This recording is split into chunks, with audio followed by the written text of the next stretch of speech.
I hope you're all doing well and staying safe amidst the COVID-19 pandemic. On behalf of the Sustainable and Inclusive Digital Financial Services Initiative, I would like to welcome you all to our second Business Leaders Dialogue for the year 2020, and the first of its kind online. We hope you find today's discussion really stimulating and you will leave here with new insights and perspectives on DFS product development. Before we go into today's presentations, I would like to mention that while the presentations are going on, if you have any questions or any comments, you can type them in the Q&A chat section at the base of your screen. We will try as much as we can to take as many questions as possible within the short time that we'll have today. And possibly we will take more questions subsequently, maybe offline also. So if you have any questions, please just drop them in the Q&A section at the base of your screen. At this point, I would like to invite my colleague, Nkem Iheanacho, to take us through today's agenda and start the presentations. Thank you very much. Thank you very much, Timothy. Welcome again, distinguished ladies and gentlemen. It's our pleasure to welcome you to our second Business Leaders Dialogue for this year. We have a very interesting activity scheduled today. Right after this opening, I'm going to run through a short presentation, and in the course of this presentation, I'll be assisted by my colleague, Omotayo Muritala, who, alongside my other colleague, Emmanuel Ubu, worked very hard on carrying out some background research on product development practices by financial service producers. At the end of this presentation, we'll have a short question and answer session. At the end of the question and answer session, I'll hand back to the director of the Sustainable and Inclusive Digital Financial Services Initiative, Professor Olayinka David West, who would run you through the next steps, give you a short introduction into our upcoming programs, as well as our product development labs, which also is a very exciting project that we're keenly interested in bringing to this market. Moving very quickly now to the core of my presentation, I'll be sharing my screen right now, so join me in moving through this very exciting presentation.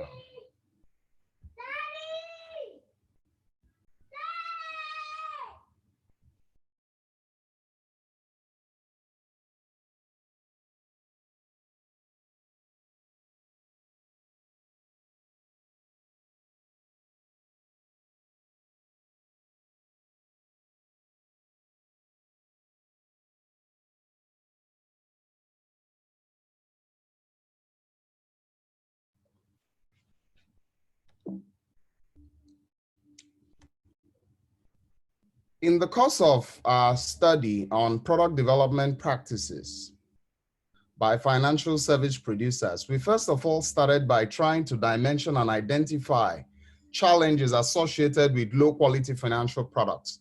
Some of the challenges we observed include value and price. So firstly, financial service producers have a challenge when it comes to aligning value and price. Also, there's also the challenge of distribution. How do these products actually move from the financial service provider through the entire distribution chain to the customer? Another significant challenge is with marketing. So how are these products marketed? How are these products advertised? How are these products promoted? Another critical challenge is customer satisfaction. So are these products actually satisfying these customers? Are these products providing the utility for which they were intended? Are these products actually meeting the needs?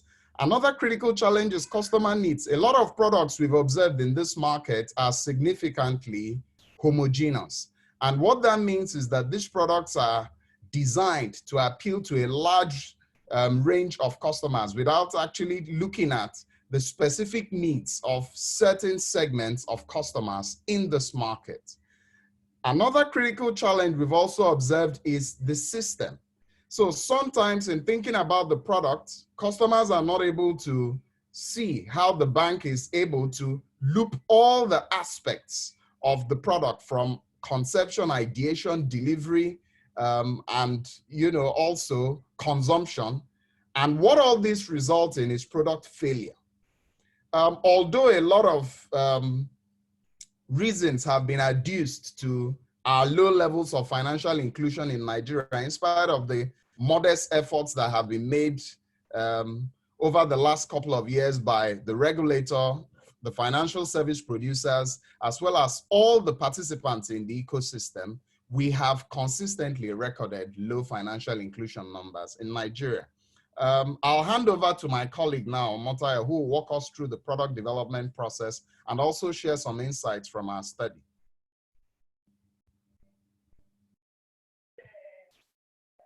Thank you very much, Nkem. Good morning once again, everyone. We are glad you are joining us today.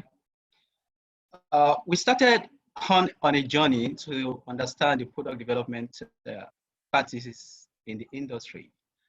And we went out with an open mind to the FSPs, who we refer to as partners here in Lagos Business School on the SIDFS project. They gladly received us, and in all, we had interviews with 13 organizations from the ecosystem, include but not limited to microfinance institution, microfinance bank, microcredit, microinsurance, micropension, deposit money banks, MMO, the non-bank led, and then aggregators. So I won't mention names because we are presenting the aggregate results.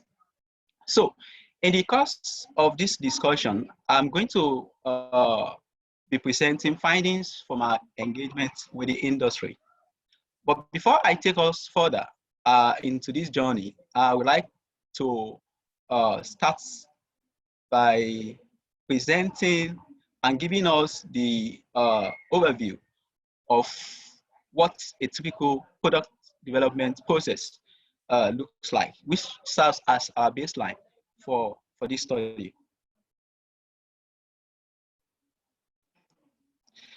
Here we have the process flow from concept to ideation.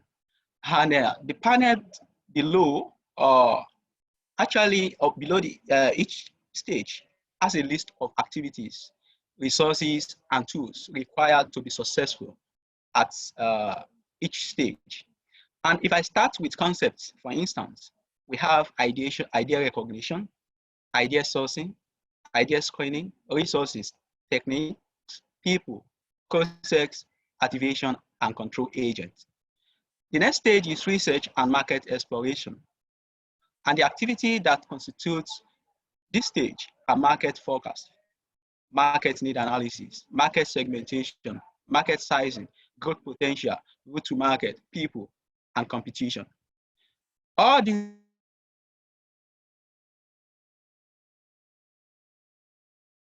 Okay, I think at the next stage, sorry, is business analysis. And here we have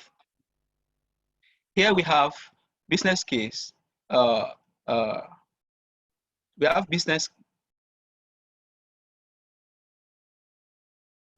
case, sales forecasting, target market, risk management, capital expenses, resources at that stage. The next stage is the product development, which has process, team, technology, prototyping, and resources, among others. The final stage is product launch, and this has resources that the FSPs must acquire, test market selling, marketing plan, and others. Ladies and gentlemen, these are different activities, tools, and resources that FSPs must acquire before they can successfully create innovative products. So our findings, so I take us to the next slide, where we have our findings. If you look at the slide, on the left is the flow of activities from one stage to another, starting with ideation to product launch. And below the panel, are the clusters of activities lined up according to how they are practiced. To give you a better sense of that, if you move to the lower part of the entire chart, you will see an indicator that is pointing to the right, indicating a progression from high practice to low practice. And if we just come back to the clusters of activities, under ideation, it shows here that FSPs take time to actually engage in idea recognition, activation from different sources by different people within the organization. Activation is that process that triggers ideas. It simply means that FSPs take time to investigate and review trends and opportunities, and it also markets gap, competitions gap as well. FSPs also engage in external sources through feedback from customers, partners, distributors, in addition to the direct contribution that they receive from employees of the organization. Control agents, let me mention, are gate paths. They are gate paths that are quite necessary before an idea moves to the next stage. And here we see the need to align with the organization's mandate, obtain management approval, and approval of the regulatory authority. Not necessarily to obtain approvals, the authority's approval at this stage, because it hasn't turned to a product, but they begin to have a sense of, by the time this idea is transformed into a product, will it be accepted by the regulatory authority? All these are what FSPs actually engage in that constitute the activity ratios, which when we converted to percentages, and it gives us 70%.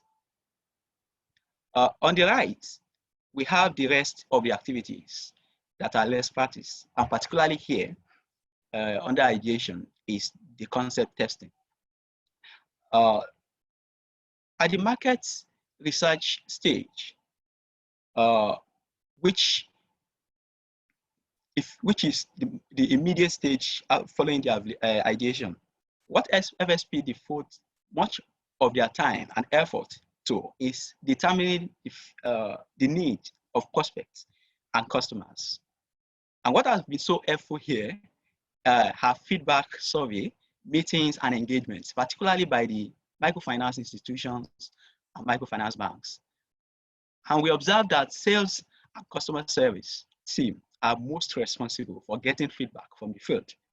Banks and others with strong technology and infrastructure leverage online interaction with customers to determine and scope needs, and that is our findings. Market segmentation, of course, is another area that pops up frequently during our engagements with the FSPs. And here, there are specific market segments that they nurture and also investigate further, particularly the non-banks. There are also areas we don't find to feature, and particularly conducting research to find out a better route to market. In all, ladies and gentlemen, we obtain that most players actually work with a market is known belief, which simply implies that there is probably no need for any elaborate investigations since the market is known. So let me take us to the next stage, which is the business analysis stage. At this stage, risk management features frequently. And this is so particularly because it is considered as an essential part of the business. In fact, in most cases, it is rightly integrated into the system because of compliance requirements from the regulators and the need to keep and safeguard, of course, the shareholders' wealth. Target marketing Well, in most cases, there exist already identified markets, and no new markets were actually considered necessary. But in general, there is slow adoption, particularly in the use of business cases. At this stage, the FSP seem to be confronted with data challenges, particularly when we talk about non-availability of data and also the expertise that is required to dissect and get optimum benefits from data. At the product development stage, which is the next stage, and essentially, we discovered that the development team takes a functional form. You see employees from different units and departments. And we also gathered that the average size, in most cases, is 10 of the team. But more interestingly is that we found out that the unit owner would rather be strategy, technical, programs, or business development. So we have also product refinements as a common practice. And of course, feedback from pilots and product testing actually, really feeds back into the development process. Product differentiation. The products, as we all know and could testify, are generic in the industry. Most products, because if you have credits, you have savings, you have payments. So quite generic. So, but there are diversities in branding, delivery modes, and benefits. Let me give you an example. So here you see a microfinance institution that offers a savings product, and underneath are scholarships for the children. You also see a credit product with maternal care benefits, and so on and so forth. So the innovation in the industry is becoming massive in that sense. Other resources that are engaged at this stage, where partnerships play a major role here, and FSPs are taking advantage of that to deliver innovative products. There are local and international collaborations in the industry that we found out. And you see partnership with governments, channel suppliers, partnership with technology providers, and international agencies and companies. But we discovered that engaging things like experimentation and prototyping are practically limited. And of course, this to us, we noted that they are not areas that naturally appeal to FSPs. The final stage is the product launch, and test marketing is highly practiced in the industry. For technical products that are offered, e.g. by the switch and the aggregators, the internal method is the mode of testing, but for others, they engage the external approach with direct interface with maybe a group or division of the large markets. So that's what quite interesting. For the distribution plan, that's another area that that has a large part of product development activities. And here, multiple delivery channels and collaborative approaches have been very useful. We see FSPs leveraging technology to compete, and most importantly, to reach the last mile. To our knowledge, I can say product forecasting is practically limited in many cases. But it's also interesting to know that FSPs, of course, leverage the existing distribution channels and do necessarily build a new one. What I'm going to do is I'm going to, again, share with us in my next slide our findings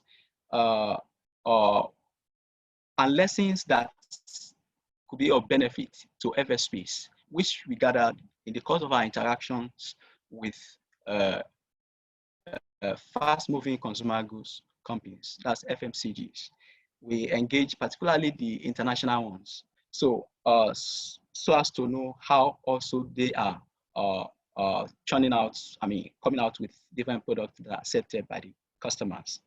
In the course of our studies, like I said, we engage them. So what we found out is that they get ideas from their international parent companies and therefore adapt. But they focus on context. So they devote resources to things like field research, even to the extent of engaging third-party organizations to conduct studies around the product ideas before they move the product to the next stage. Another core of their practice is business cases, the use of business cases, which enables them to successfully determine products, things like product viability, associated risk, competition analysis, and capital expenses that are required, if necessary, for when there is need for acquisition of new capital. So comprehensive research to acquire market insights and opportunity is very important to their activities, as we found out. They equally have clear product forecasting, sales and distribution plans. Ladies and gentlemen, at this point, I would like to pass the baton once again to my colleague, Nkem, to continue with the rest of the discussion. Thank you. Thank you very much, Omotayo. Thank you. I think you've sort of tried to summarize and highlight all the work we did. So distinguished ladies and gentlemen, at the end of this process, we were able to situate a couple of challenges we sort of identified cut across each of the FSP types we had the opportunity of engaging and interacting with. So one of the problems was regulation. So in a lot of the industries across the sectors we interacted with, there were concerns as to over-regulation, under-regulation, or concerns as to how regulation actually impacted the product development, the ideation, and then the product launch process. Another critical concern was infrastructure.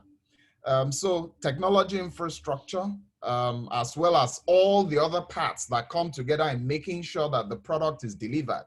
And this, you would agree with me, is especially important when we look at products like mobile money, which is essentially delivered through the mobile. So in delivering mobile money, you need collaborations a lot with aggregators, with MNOs who are mobile network operators, and several other organizations that ensure that the products are actually successfully created and that you have low incidences of product failure or transaction failures. You also have challenges around finance. So lots of the FSP types we interacted with, especially when you come down to institutions like microfinance banks or microfinance institutions, have challenges around funding. So they struggle a lot with, carrying out the appropriate market research, carrying out the appropriate feasibility testing, and then carrying out the concept testing like Omotayo highlighted. Because of this, they enter the market with incorrect or incomplete market research. The knowledge of the segments are also not complete. Also, another challenge I'll quickly jump to is market information. So a lot of times these FSPs go out, launch the products, and they hope by default that the market would accept them and that the adoption and the uptake would flow. Another challenge they grapple with is talent. So for the bigger FSP types, like the commercial banks who have well-resourced teams and well-developed functions. This is less of a problem, but when you come to other smaller institution types like microfinance banks, micro pensions, micro insurance, to mention but a few, insufficiency in talent supply across all the required or requisite functions that would actually make product development work is also a critical concern. Also, you have concerns around cybersecurity. So when these transactions happen, how do the consumers assure themselves that they won't be subject to risk, phishing scams, or in the conventional Nigerian language, Yahoo Yahoo, or all the plethora of cyber scams, cyber crimes that happen every day? How are they going to be assured of security? We also have infrastructure challenges around power. So a lot of the mobile money operators have to operate with machines like POS machines, etc., that have to be powered regularly. In the absence of regular electricity supply or functional generator sets, that becomes a problem. Also, we observed that there were problems around partnership. So when the FSP types don't have the right partnerships and collaborations with other providers in the ecosystem that make it possible for them to actually churn out these products, it becomes very, very challenging, and it becomes extremely difficult for them to actually launch and roll out these products. So these are just a few of the challenges we observed. In the course of our presentation, we would dovetail a bit more into recommendations we have, as well as what we think the industry should actually do to begin to overcome this challenge of product failure in the market. So some recommendations. The first thing I would want to talk about is resourcing of product development teams. So it's very important FSPs think very critically as to the assortment and the combination of skills they actually deploy to product development. For some of them, yes, they have well-established and well-designated product development functions. In some other organizations, it's not really clear-cut. It's more haphazard and fluid. People just wake up, pick ideas off the top of the shelf, and sometimes these ideas are not well harnessed, cultivated, and tested before these ideas are actually moved towards adoption. And then another challenge with insufficient product development teams is that some of these FSPs don't have the appropriate teams that look at risk, look at routes to market, and craft out the appropriate go-to-market strategies. There's also a need to increase the capabilities of the FSPs in areas like market viability assessment and business case development. So before a product actually goes to the market, it's important that the viability of the product is actually assessed. It's important that the ability to pay of the consumers is established, as well as the willingness to pay of the consumers. If you don't have effective demand, irrespective of what the value proposition is, the uptake is going to be significantly less. Another challenge for which we are recommending is that FSPs don't sufficiently understand the characteristics and the attributes of the different market segments they serve. So FSPs need to invest in better understanding these segments, better appreciating their characteristics and attributes, and then also carrying out other types of studies that help them better understand what these segments are. FSPs also need to reduce their time to market. So corporate inertia actually reduces the speed at which these products are churned out. And sometimes when you have product development timelines that span into 6 months, 7 months, 8 months, it becomes very, very discouraging. And what typically happens is that sometimes before these products get to market, they are 3 or 4 months late, as a result of which adoption comes low, and then the consumers have moved on. FSPs also need to enhance the ideation. So if you recall Tayo's presentation where he actually highlighted low practice and high practice, under the concept stage, organizations don't sufficiently test the ideas before they actually launch. Once the ideas are curated, most times the ideas simply move to incubation and then, roll out or launch in. Another critical capability FSPs need to develop is data mining. So FSPs need to better understand how to assemble this data, make sense of the insights, and use these insights to inform their product development processes. Enhancements in market research, enhancements in collaborations and partnerships. Because what we've also observed is that sometimes you have customers who have needs that cut across payments, credit, pension, and insurance. So in a situation where these different FSP categories collaborate or co-create these products, what you tend to realize are that the value propositions and the adoptions are most likely going to be higher. There's also a need for FSPs to invest in enhancing the skill and the supply of talents that actually walk through these product development processes in the organizations. So there's a need to upskill, there's a need to increase training and development, there's a need to also increase the cross-fertilization of ideas across the different institution types. There's also a need to ensure that these products actually solve real problems, and that these products are simply not products that are conceptions or ideas of the FSPs as to what they think the problems are. There's also a need that dialogue and engagement with regulators is increased, because sometimes what happens are that the regulators, in the course of trying to preserve the markets and ensure they reduce and minimize the incidences of risk, over-regulate, as a result of which these products come to the market, but they are stifled and they are not able to actually solve the right problems. Things like regulatory sandboxes that would offer cost-effective and safe scopes or contexts within which these products can be tested can actually help a lot in enhancing this process. So at this point, we would have a very short poll on human-centered design. My colleague Ejiro would put up the poll now. So can we all quickly complete this poll, and let's just see what the results would look like. Have you ever heard of human-centered design, and have you ever used human-centered design in product development? Can we quickly have your responses? Ejiro, once the responses are ready, you can display them on the screen.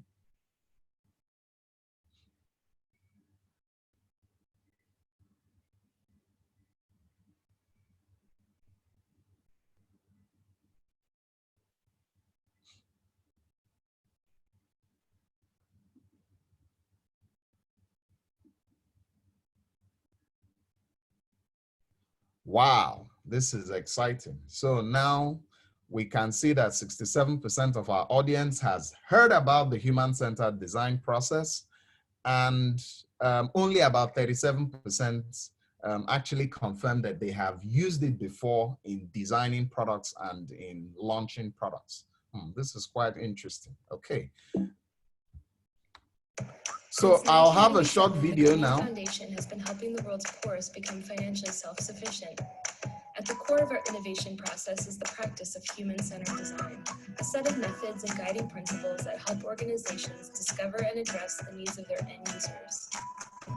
While most organizations are really good at looking at their business goals, assessing their technological capabilities, and coming up with products at the intersection of the two, when they release their products to the market, they are surprised to find that nobody wants to use them. They have failed to consider the needs of their end users. As many as 95% of new products fail every year. To maximize the impact that every dollar has on the lives of the poor, we need to make sure that the solutions we create work. There are 4 key characteristics of human-centered design. 1, it's grounded in knowledge about users. Before we suggest solutions, we go out into the field to understand user needs, goals, and attitudes. 2, it's collaborative. Addressing poverty is complex. Such problems require broad and deep expertise and cannot be solved by one person or organization. Our teams are interdisciplinary and work closely with clients, users, and subject matter experts. 3, it's visual. Humans are visual thinkers. 30% of our brain is devoted to it, as opposed to just 3% for hearing. Visualizing helps us to understand problems, communicate complex ideas, and identify new opportunities. 4, it's iterative. Prototyping ideas early and often and testing them in the field ensures our concepts meet the needs of the poor before spending time and money on creating high-fidelity designs. At Grameen Foundation, we have combined human-centered design with scalable business practices into 7 phases that take the project from kickoff to scale. A project typically starts with a planning phase to set goals and deadlines. This is followed by research and synthesis. Actionable insights from this phase are used to inform concept development. Concepts are selected, tested with end users, and refined. Product pilots planned and launched to demonstrate commercial viability. Data is collected and used to roll out the product on a larger scale. This solution innovation process ensures that we create products that are both scalable and sustainable. To learn more, visit convenedfoundation.org.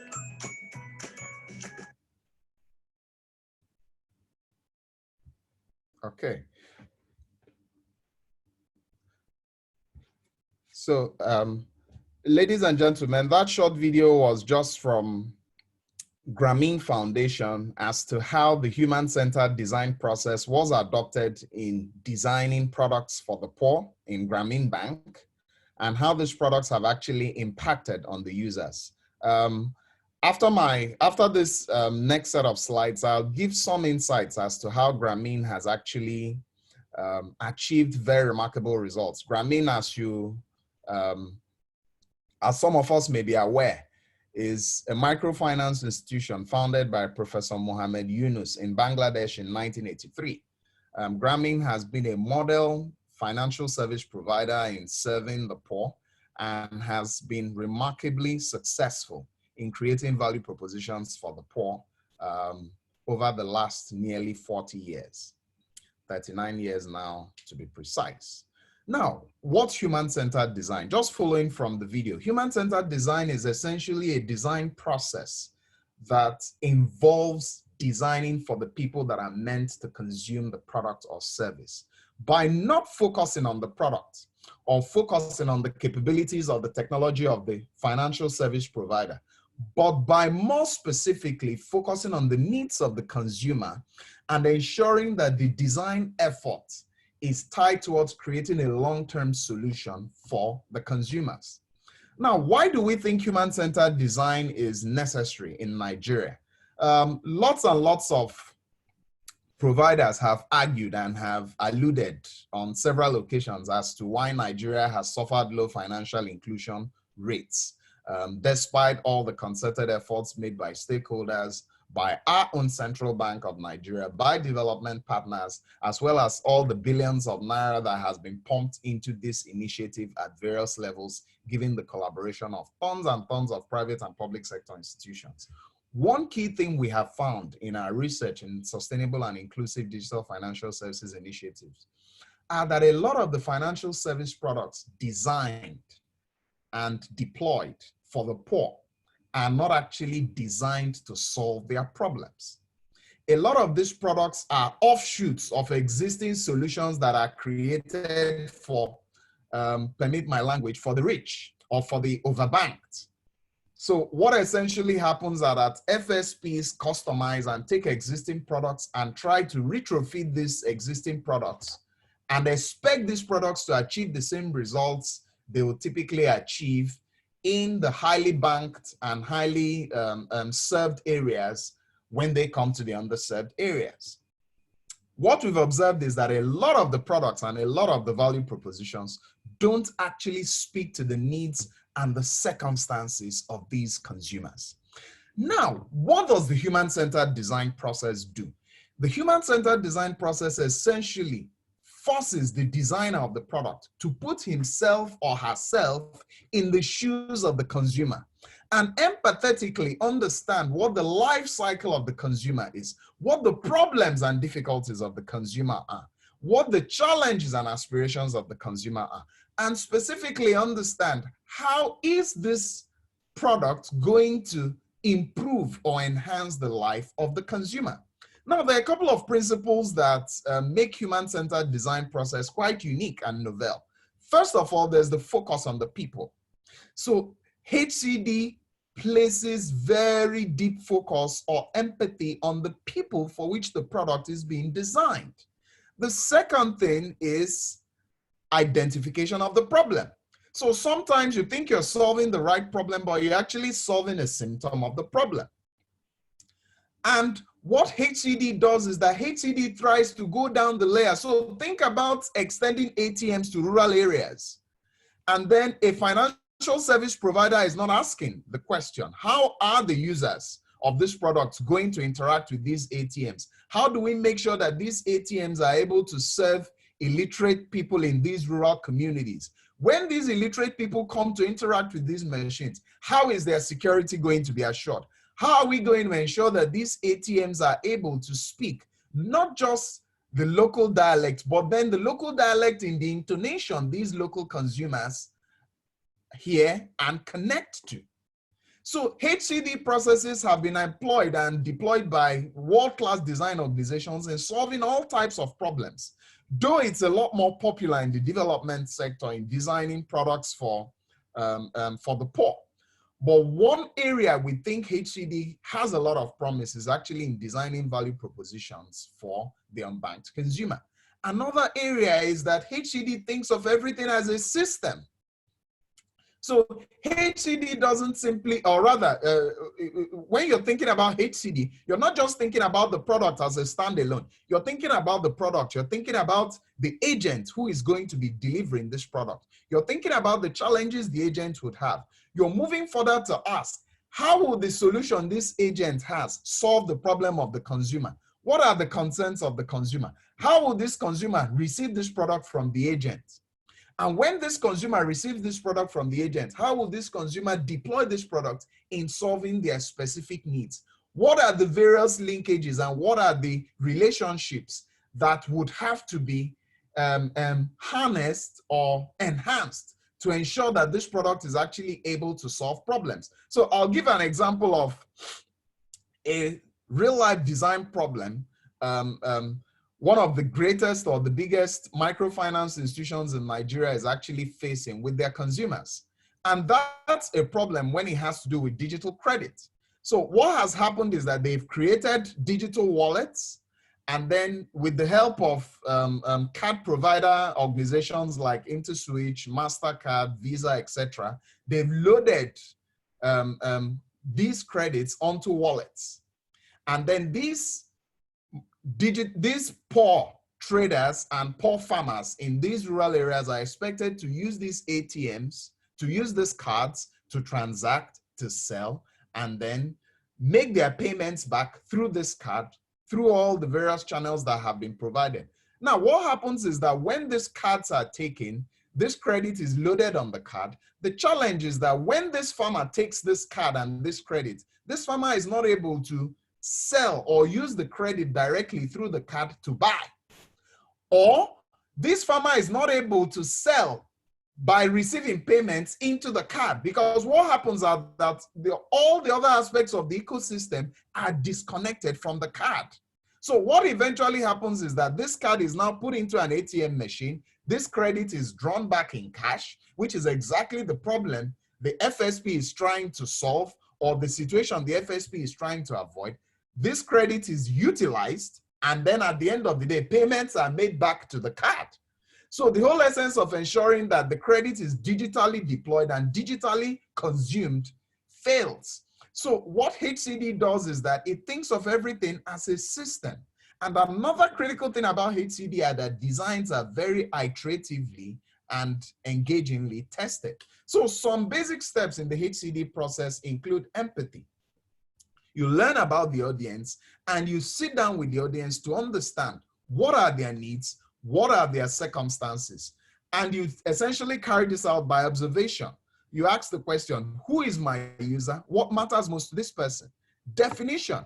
Based on your results from your research and your empathy with the customer, you are now able to define what do I think are the problems of the customer? Based on this, I now move to the ideation process. I brainstorm and I come up with as many creative solutions as possible. And at this stage, one of the things we recommend are that FSPs are free to think very widely. So think and open up your mind to all the possibilities and opportunities. At the end of the ideation stage, you now move into prototyping. And what prototyping does is that you build out and you draw out specific ideas that sort of take the problem into a solution type setting. And then these prototypes are now eventually tested by sharing these prototypes with the various consumers that these products or solutions are meant for.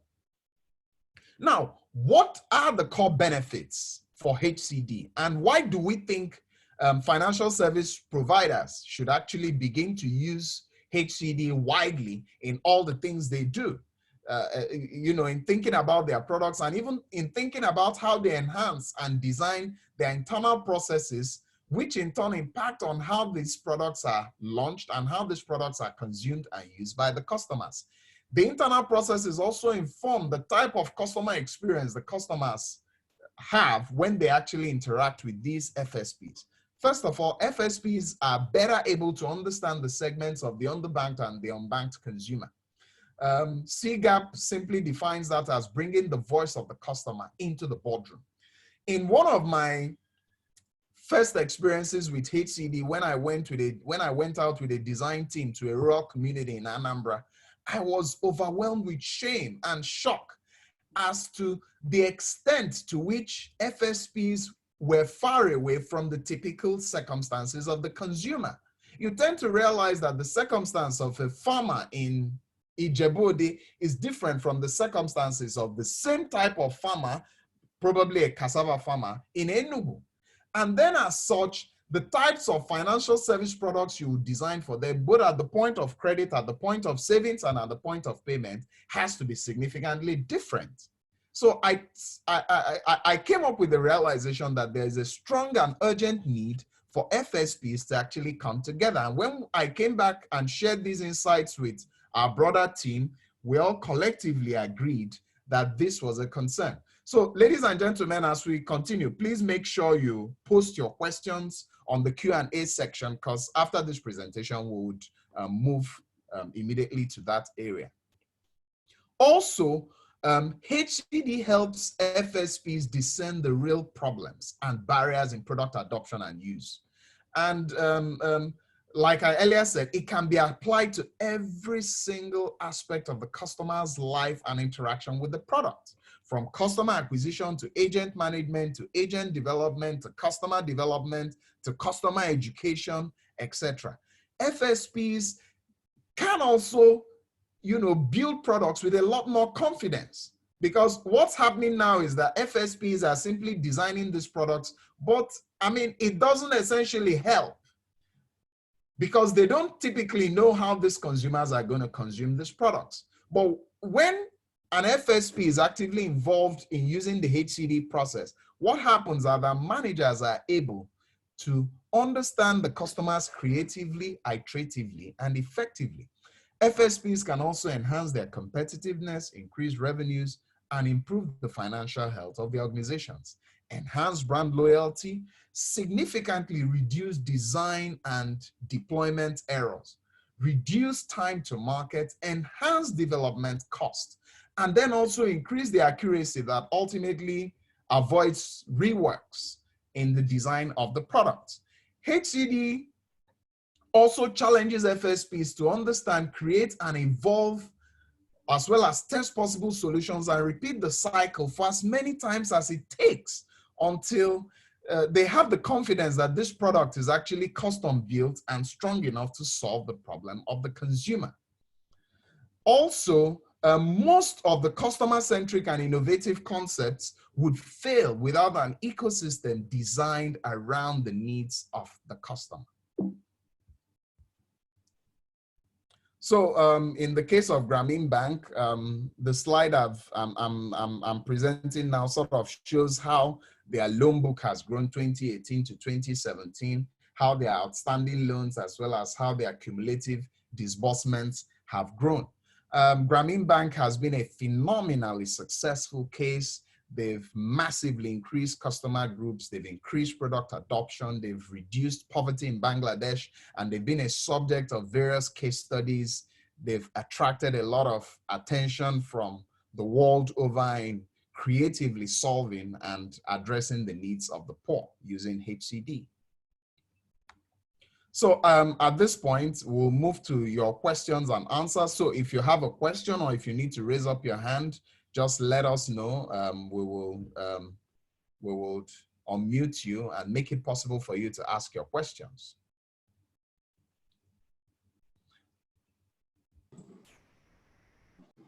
Okay. Thank you, Nkem.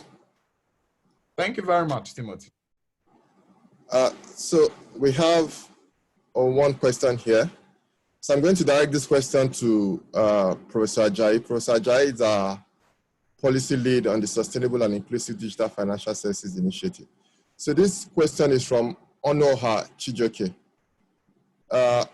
It says, post-COVID-19, the possibility of looming food crisis that will affect livelihoods and individual lives worldwide, and especially in Africa, is very clear. How can FSPs protect smallholder households and reduce the risk of hunger and also the spread of the virus? Well, thank you very much, Timothy, and thanks to Nkem and Tayo for that very insightful presentation. Actually, I had begun to address that question on the chat, but it's an honor to be able to speak directly to it. Well, I think the simple answer really is to financially include smallholders. Basically, is to financially include everyone, so to say, because now we can see that we're all cut short. If these people are not on the farms, sooner or later we're going to be in trouble. It sounds simplistic, of course, because then we may get into the issue of the chicken or the egg. How do we financially include them? I think enough of excuses about telcos or lack of service. Now we obviously have SANEF, we have agent networks. So I think we have to be a lot more intrepid in activating the agent networks. We did our last BLD. We saw that if we use the research that has already been done, we place 10,000 agents, locations where they will be immediately viable. So we have to, those are the things we need to do. We also talked about some sort of co-location, collaboration between FSPs, collaboration with other services so that agents can become viable. They're not just doing cash in, cash out. I think these are some of the things that could be done. But essentially, it's about innovation. And I think this talk about HCDs is actually timely. If we start from the customer focus, we should be able to find products that will reach these smallholders and will include them. I think the third aspect is that there's actually opportunity for the FSP that wants to make the move to actually sort of lock up the market, because this is a very rich area for what we call market creating innovation. It may require a bit of investment, but that is something that it's a competition issue. So you never can tell whether you're going to have one or two or more of the FSPs who are willing to make big moves, big strategic moves to create consumption in these areas. But I just want to round up so I don't take too much time. It's obvious that Nigeria needs to find a way to recover from the almost inevitable recession that seems to be looming. And the very easy route, I think, in my very humble opinion, and limited understanding of economics, is that if we can get the masses of our people in gainful activity, that would be one way in which we can increase economic activity and bounce back much quicker. So I hope that is is clear. That's the only way we can reduce poverty. That's the only way we can reduce hunger. And if, of course, we also try to have what the World Bank calls zones of industrial production, that's locating manufacturing, agro-processing, cottage industries closer to the sources of raw materials, particularly from a Greek point of view, then we may find a solution to the industrialization problem, to the poverty problem and to the issue of rural-urban drift. Of course, we can see even the insecurity in the urban area. So it's a wake-up call to all of us. I hope this is a useful response. Thank you very much. Thank you very much, Prof, for your response. Before I take other comments or questions, I'd like to mention that you can also raise your hands if you want to make any comments, or drop your comments in the Q&A section as well. So we have another question here from Abdulaziz.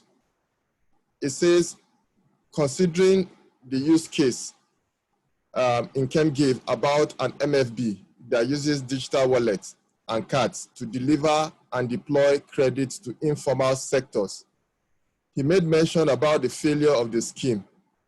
I would like to ask that what would have been the best model to be used by the MFB, leveraging human-centered design approach, because we currently provide similar digital platforms to loan providers to digitize their entire loan management cycle using payment cards to unbanked customers.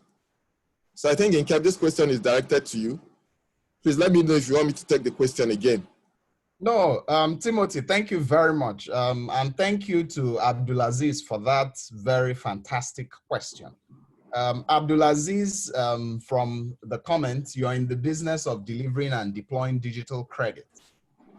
And well, I don't know whether you're a provider or whether you're in the business of selling solutions that make it possible for providers to offer this digital credit.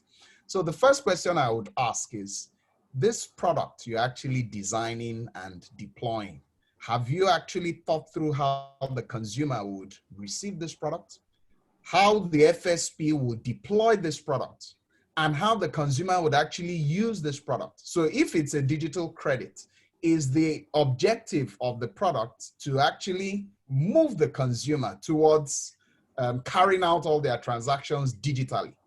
Or is the objective of the product to reduce the administrative or the physical burden of administering and releasing products? So I can see Abdulaziz confirm that there are technology solutions providers to MFIs, MFBs, and money lenders. I think that's also very useful in helping me try to answer the question as much as I can. Another issue I would ask is, when these products are actually delivered to the consumers, when these products are actually delivered to the consumers, are these products now able to solve these problems directly? So how will the farmer who receives this digital credit use this digital credit in buying raw materials? And when these raw materials are purchased by this farmer, how will these farmers' own customers who buy from the customer pay the customer back through the digital channel established or defined?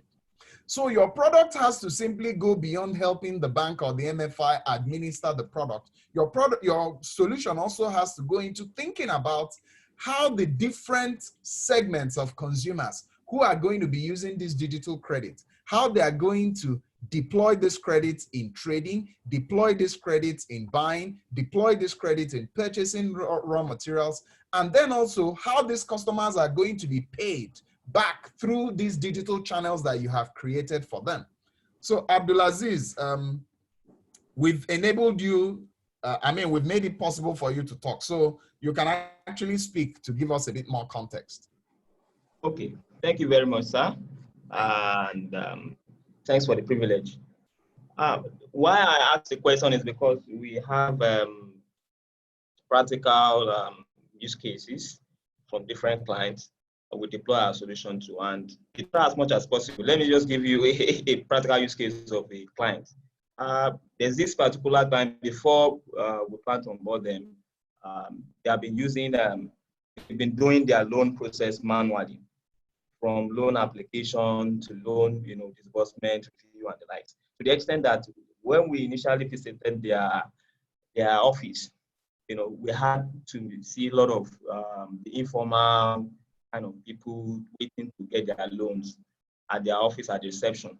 So when we were doing the presentation, we're just seeing their staffs, top managers signing a lot of checks. So they use checks to actually disburse their loan. So that is really, before we even left that day, we were exhausted like 2 checks, different staffs, and you have, if the MD was not around, you have like 3 signatures. As one person is signing, it's passing it to another person. So it was very, very challenging. And we saw, this as a need for us to put a solution to them. So we proposed a digital lending solution, which actually comprises a digital wallet, digital card, so that they can actually automate end-to-end using different channels like USSD, and mobile, if they want to use agent. So if you look at this model we proposed to them, it was really tailored to actually solve their need at that point in time. So I believe it depends on how you use, just like what you said about the MFB using the digital card. So the wallet where these customers can access it via a simple USSD code, I believe they could still use it to access other digital financial services. So aside from getting the loan, through the card, they can also use this wallet by dialing this code to also access, buy airtime, transfer money, check their balances, and the like. So it's not only, focus on the card. So that's an insight I feel we can, share based on our experience, that it can actually enhance much more better if the digital channels can be used. And in the use case of this informal, people, I think USSD is one of the best tool you can use to deliver this product. Okay. Thank you very much, Abdulaziz. I'll just make a short comment, and I'll also invite Professor Lanka David West to also chip in. I think she would have some interesting perspectives to share. So what my recommendation would be is, as a provider in this space, try to look beyond the MFB or MFI. You've created a solution which, based on your description, is remarkably exciting. You've solved the internal problem of the MFB or the MFI, as the case may be. You've reduced the administrative, physical, manual labor, and you've automated that process. The next step is you now need to think about the consumers who are receiving this product. When this product is received, how do they consume the product? After consuming the product, how do they make sure that repayment is done early and timely back to the bank? Don't assume that they would automatically, by fiat or by magic, go to the USSD channels to make their repayments back, or to purchase airtime or use the other services. Use HCD to actually explore and find out when these consumers actually pick up these products that you have digitally enabled the bank to deliver to them. How does this consumer now take this product to the next level? And how does this product offer utility and solve direct problems for the consumer? I'll invite Yinka now to speak. Okay, so, sorry to interrupt, Nkem. Before you invite, before Prof comes up, I'd just like to mention that if you like to speak like Abdulaziz did, you can click on the participant list and just click on raise your hand so that we know that you want to speak, and we can, if we have enough time, we can bring you live to say or to make your comments. Thank you. Thank you, Timothy. Thank you. Thank you, Nkem. And I think I agree with you that while Abdulaziz this product is really a B2B product, they might need to extend it to the B2B2C to better ensure that utilization is properly captured, and then the customer experience, and that drives adoption and usability, and that is harnessed in the full sense of the product. So Abdulaziz might have to go a step further and also ensure that we can actually get the customers using these products, onboarding them, and as you said, with USSD as the channel, but we just continue to do more to ensure that that last mile gap that Tayo also mentioned in his presentation is bridged, and we can gain adoption and traction. Thank you. Thank you. So I can also see another comment. I totally agree with Dr. Ajayi. The volume of transactions across our existing agents is huge. Across our existing networks as an aggregator agent under one license, PTSP has increased tremendously. So I've opened it up for you to make a comment. I can't see your name, 868-484-9216. So go ahead. You can make your comments, sir, or ma, as the case is. Okay, so good morning, Mr. Nkem. My name is Raji Adibuke, CCO co-founder Isusu Africa, partner to Aziz. So my comment is just tied around the opportunities that some of the licensed super agents or PTSP are experiencing now in the midst of this COVID-19. What we found out was that a lot more people tend to use the POS terminal as against the use of the ATM. So one of such is because everybody's lockdown, movements are restricted. So what people have had to do is to visit the nearest merchant or an agent location to be able to have access to cash for their, for them to be able to buy stuff, at home. So incidentally, what I also found out is that some of the licensed PTSP, I don't want to mention name, what we found out is that a lot more agents are doing more transaction on their POS terminal.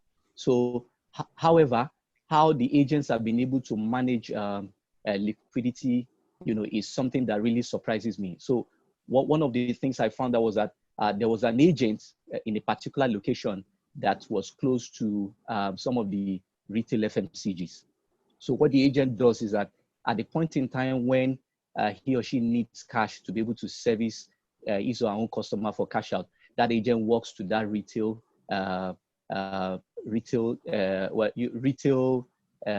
FMCG to offload cash, and this cash is then used in turn to provide cash out service.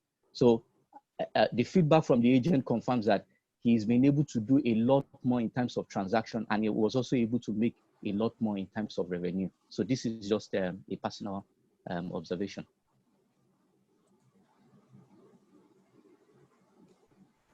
Okay, can you unmute? Thank you. Thank you very much. Thank you very much. Thank you. Okay, so there's one more question here. I can see another comment by Adebola. Yes. Adebola, you can go ahead and speak. After Adebola, we'll allow Henry. Henry also has a comment. So Adebola, tell us about the catalytic funding and how FSPs are deploying HCD, and clarify the question.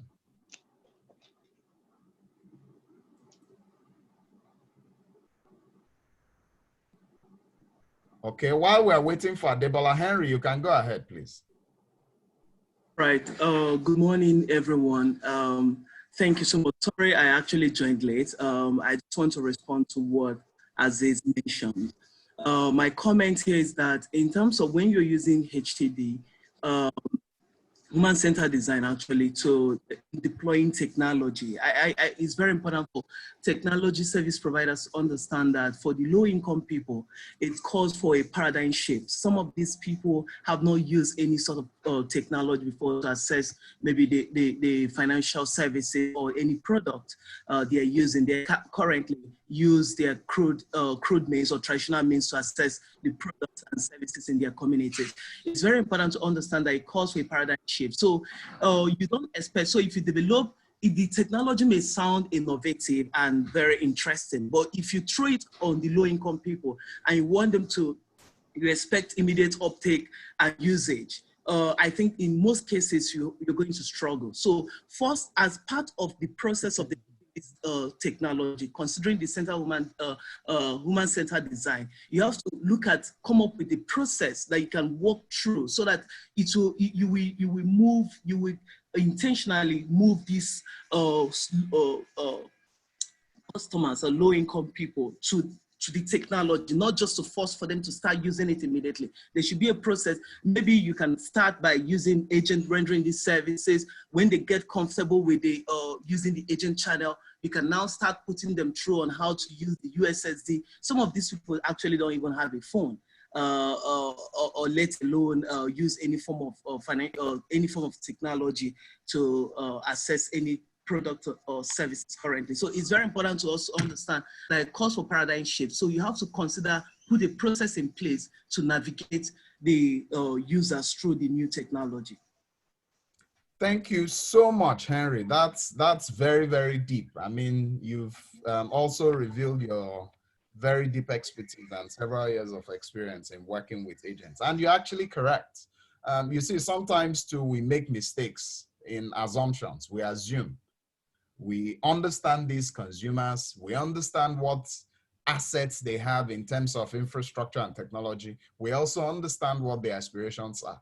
And just like you've identified, we may be very, very wrong. So it's important we understand what technology assets they have, how they use these assets, what challenges they have in using these assets, so that when we expect that these technology devices or technology products would serve as the channels through which they would consume and take out these products, it'll help us appreciate the challenges they may encounter in using or adopting the product. Thank you. So I can see a comment from Chisom Egwa to saying, why can't we see other people's questions? I think the problem here is that some people send questions only to panelists as against sending it to the entire audience. My recommendation is use the Q&A window and sort of blow out all your questions there. That would be a more efficient way. That way we can all share from your experience, your expertise, and help build or take this process further. Okay. If I may jump in Kim, may I? Yes, please, Prof. Yeah, I think the last intervener is really spot on.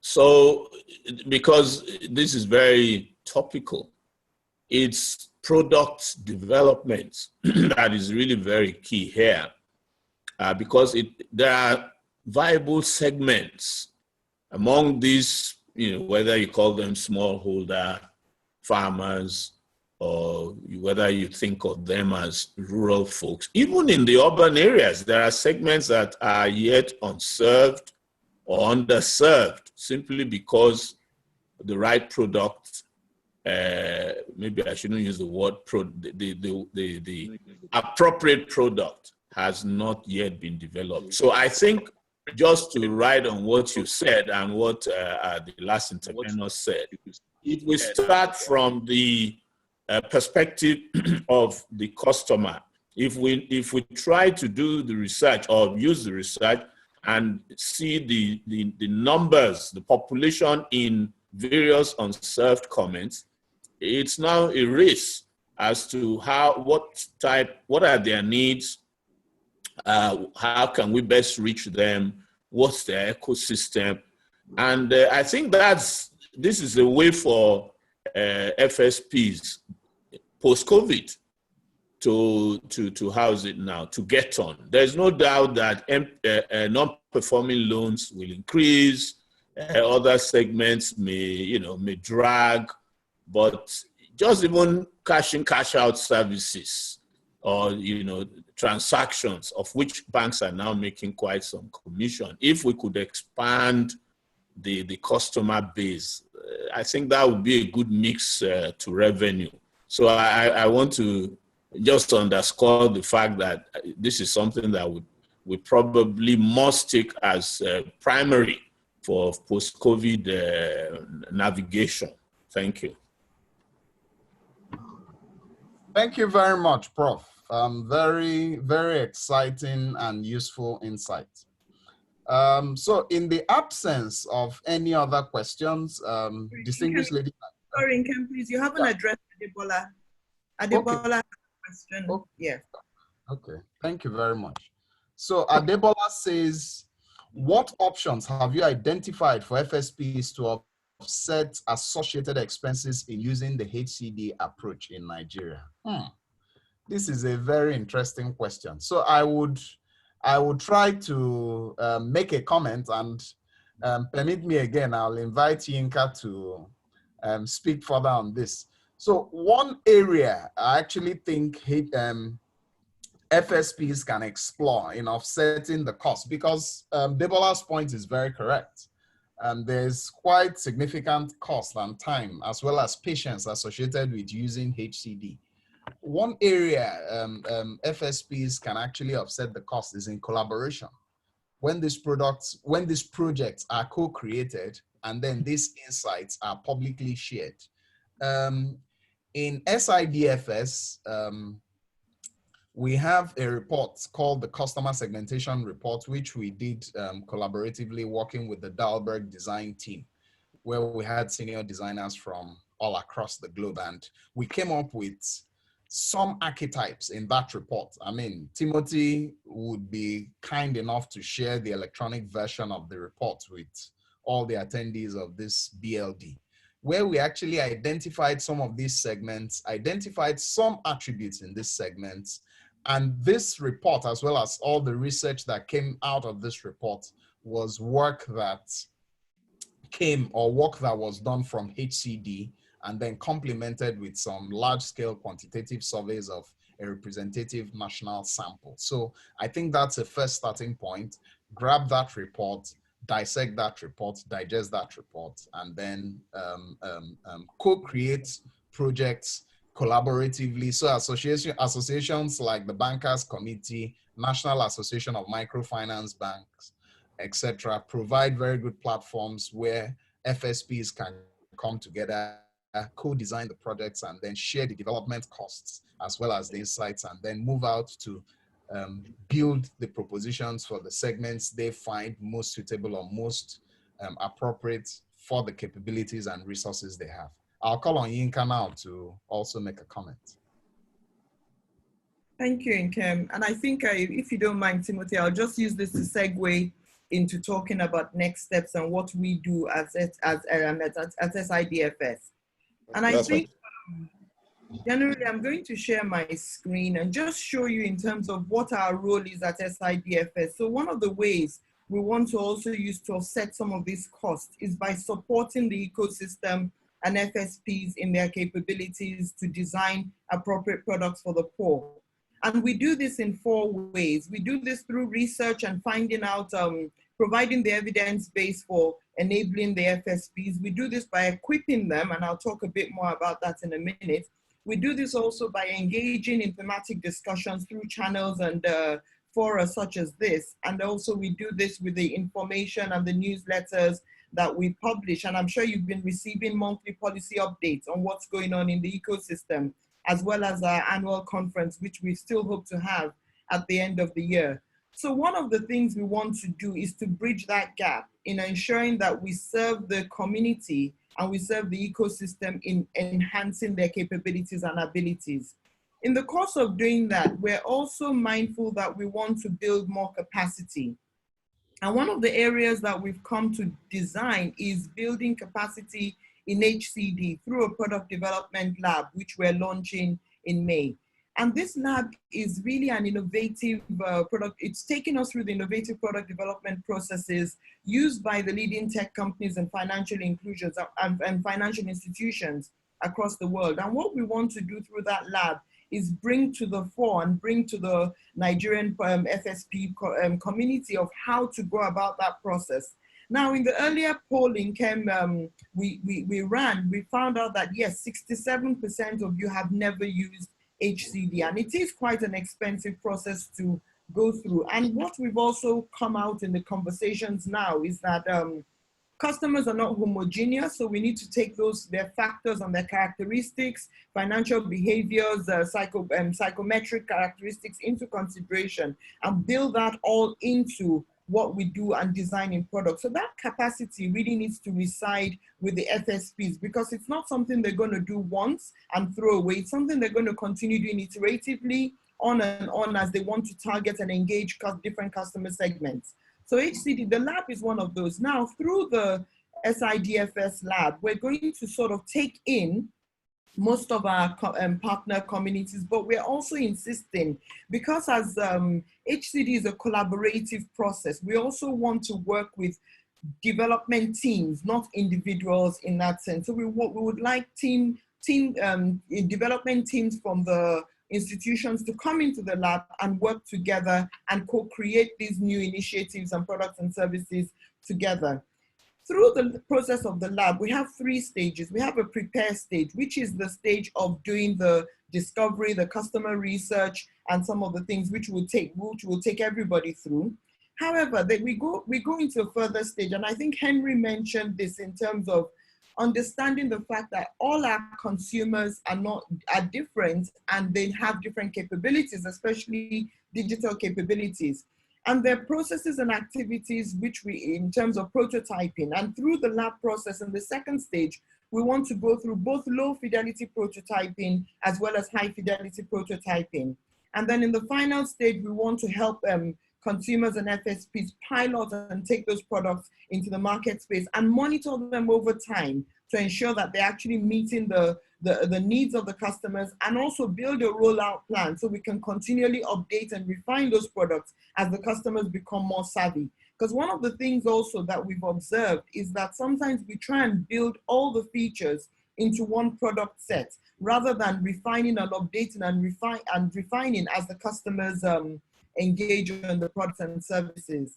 So hopefully we want to launch the lab, and we will soon send out a call for participation to different teams. There'll be criteria for selection in general, but we hope to be able to take on as many teams as possible in the process.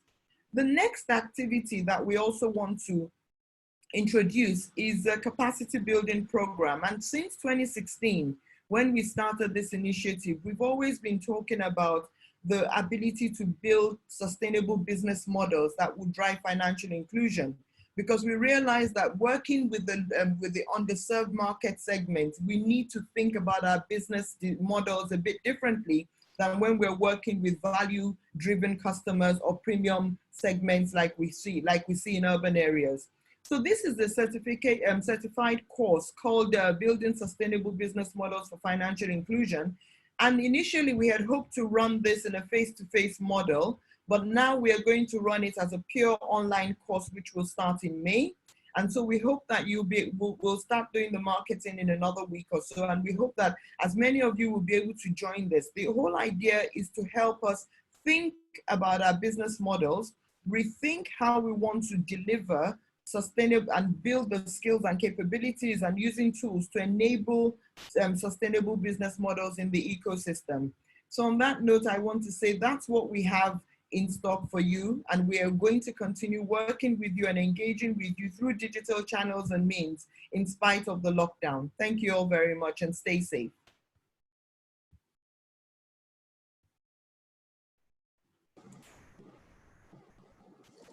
Thank you very much, Professor Yinka David West. So I'd like to mention before we round up today's discussion that if you have any questions or particularly about our next steps, the product development lab or the online capacity building program that Prof just talked about, you can reach out to me personally via email. You can also call me on my mobile. I believe most of you have my mobile. It's on the emails we sent out earlier. So you can reach out to me personally, and I'll be happy to answer as many questions as possible. So next steps for this BLG, we're going to be sharing a summary of all the insights that have been discussed today. We'll be reaching out to you shortly with that. Then I also like to mention that we'll also be having another discussion on COVID-19 and money. So the goal of that particular discussion would be to identify the potential impacts of the COVID-19 pandemic on FSPs and their ability to deliver digital financial services to customers at the base of the pyramid. We'll also hope to profile possible interventions, both policy, business, and technical interventions, to enhance FSP's capacity to meet the financial services needs of the unbanked and underbanked in the post-COVID era. So we'll be reaching out to everyone with more details about this engagement shortly, and we hope that you join us for the engagement like you have done today. I don't know if any of our panelists have any closing remarks. I'll just give a few seconds for that. Okay. I'll just, oh, sorry. Go, okay. Go ahead, Prof. Go ahead. Yeah, I just wanted to remark very briefly on this issue of costs of HCD. I think probably if we change our orientation and see it as a necessary investment, then that may help, because I do know that 1 or 2 FSPs actually use this to very great how do you call it, effect in the market. I don't want to speak so much so that we won't be able to identify which FSP, but you can see them moving so sure-footedly. And I think one of the things that makes them to move so sure-footedly and makes their products so very attractive and very well subscribed to is because they're using HCD. So I would rather spend a little money if I'm going to reap big bucks at the end of the day. Thank you. Thank you very much, Timothy. Thank you very much, Timothy. Thank you very much, distinguished executives. We're incredibly excited to have you. We're grateful for your time, and we look forward to taking these conversations further. We thank you very much. Just keep staying safe. And from me at this point in time, I'll say bye-bye. Have a wonderful day and remain safe. Okay, so thank you, everyone. And on behalf of the Sustainable and Inclusive Digital Financial Services Initiative, SIDFS, I would like to thank all our participants that were here present today. We appreciate your presence, and we hope that you join us for our subsequent engagement. Thank you, and see you subsequently.